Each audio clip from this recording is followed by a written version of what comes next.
Joining me in the studio today is Philip Cox-Hind. He's a business consultant, author and mindfulness expert who's going to give us some advice on how perhaps you can more successfully make certain that your business moves forward in that leadership role that you have so that you become more successful, and probably more importantly, how you need to be mindful in business today to be a success.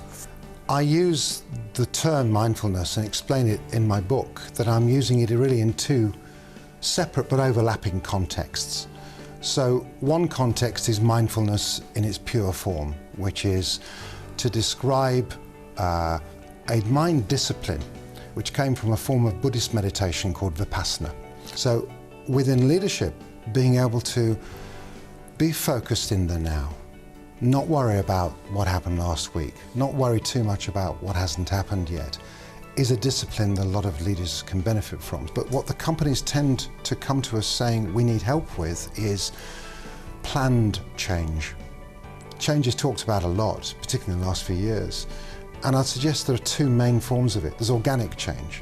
So the seasons change, companies grow, they go up and down, things move all the time.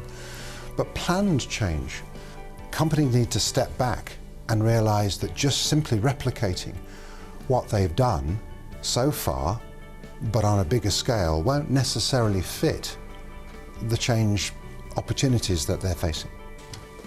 If you're to engage your people, it's a two-way conversation. It can take several months. Some of the change programs that we've been involved with have lasted 2 years, and we've spent 6 months of that period creating a level of engagement that is way beyond what the leadership team thinks important.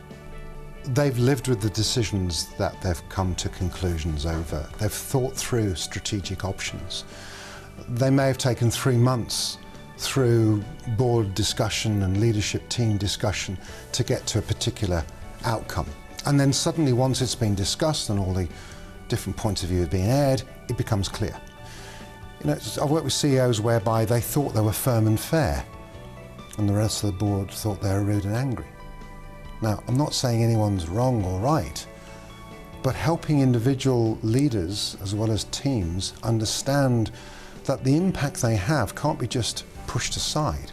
One of the things I think is critical within any kind of management or leadership position is relationships.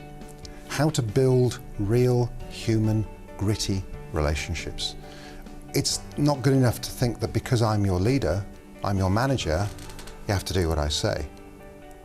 So the hardware of an organization I would describe as process, systems, software, the desks, the architecture of the building, vision, strategy, that kind of stuff.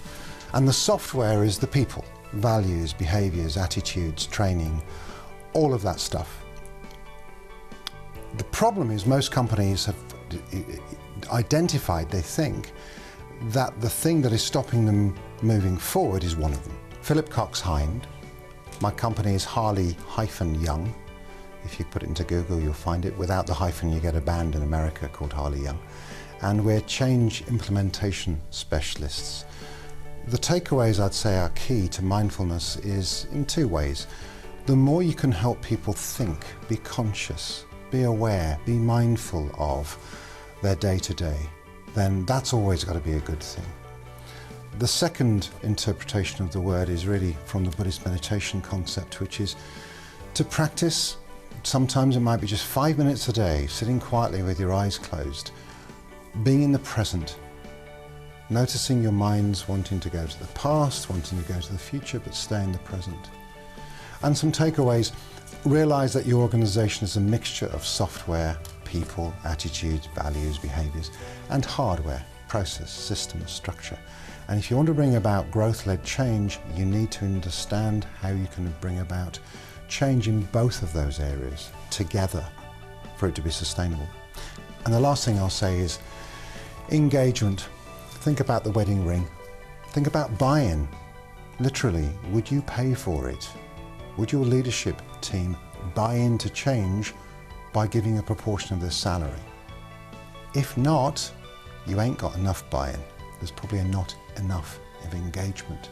And you get it, in simple terms, through a dialogue.